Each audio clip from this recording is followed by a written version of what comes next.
In society, I have to admit it has made me feel like because I do have a lighter complexion, that I do have certain advantages. I grew up, I'm originally from, I say Charlotte, but I really lived in Cornelius, North Carolina, predominantly like rich Republicans, Trump supporters. So when you're surrounded by white people, if you're not, way like a very dark-skinned person, they feel a little bit more comfortable around you, at least from my experience. Even towards white people, like, I feel like it's a different demeanor from them towards someone lighter than darker. It kind of helped me fit in a little bit. They knew I was Black, but to them, they're associating being Black with being dark skinned. Because I didn't fit in that narrative, I feel like I was more accepted than some of my peers. They didn't associate me with Black people. I think that when you're darker, everything you do is more like intense. And so I'm already kind of an intense person. I don't know if the combination is always helpful for me, because I think that if I were to say the things that I say or do things that I do and I were lighter skin or light skin, it would be a completely different, it would be received differently. You're treated more nicely because they're like, oh, well, you're beautiful or whatever. And you're like, am I really pretty? I could have sworn like I felt like I rolled out the bed today, but you're saying that, like, a little odd to me. I'm kind of like, I hate this, like the token Black boy in certain calls. A lot of the shows I've done, like, I've always been that one Black boy. Every call I go to, like, I make it to the end of the call and I'm like the one Black boy. I think that that's a problem. I think that it should just be whoever is, the best person for a job should just get the job. I'm someone that has moved around to different cities. In 1 year, I had like 3 different jobs, and not just like jobs, but like high level positions within the education system that I know I probably wouldn't have gotten if I was dark skinned. And I just think that just in general, white people are more comfortable when someone is closer to their complexion.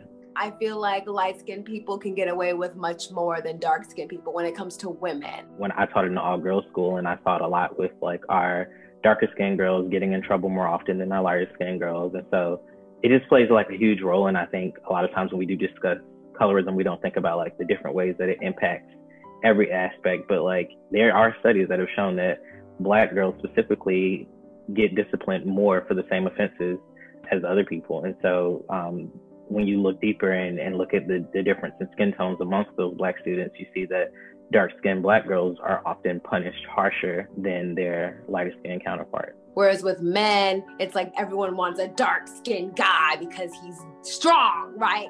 That's the perception. And because I'm more the darker shade of Black men, I feel like I'm perceived as more masculine and maybe more Black, whatever that means. That is really a good thing for guys too, because like toxic masculinity, just because someone's darker doesn't mean they're hard and tough.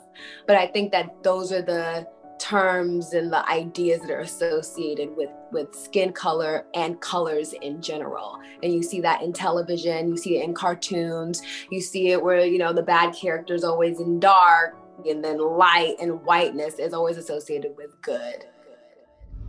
My sister is a few shades lighter than I am, quite a few shades. And I was darker when I was younger. And there was 2 societies I always wanted to be a part of. One was Jack and Jill. The other was Girls Friendly Society. But because my older sister was in Jack and Jill, I wanted to go to Jack and Jill. And you had to be invited. You couldn't just have been recommended, even though your sister or your mom was part of Jack and Jill. This was generational. I was invited. So when I came in, people started staring. And I'm thinking, oh, it's because, my sister. So, okay, I get it. However, after a series of questions, everybody greeted me so sweetly, they had appetizers. I mean, it was great. And they said that I would be hearing from them.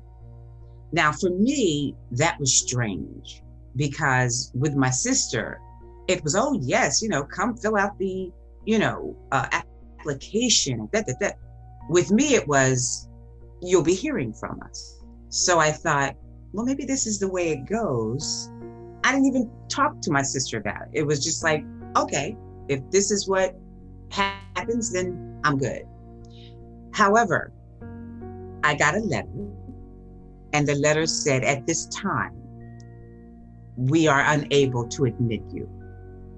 And of course, they gave some kind of excuse that immediately I said, come on. So my sister was like, no, there were a lot of candidates before you, and they're probably just full, not taking anybody at this time. Stop. Too sensitive. And I thought, okay. But I had a friend, and my friend, because again, she was a few shades lighter, and her sister, and she was one of the ones that became immediately, let me give you the application. So I said to her, do me a favor, be honest with me. Do you think I'll ever get into Jack and Jill? Because it was a big disappointment. And she said, no. And I said, why? And she said, nobody's going to tell you this. She said, because I'm just learning it. She said, but in this society, if you are darker or the same color of the paper bag, then you're not acceptable. And I thought, oh, wow. Okay.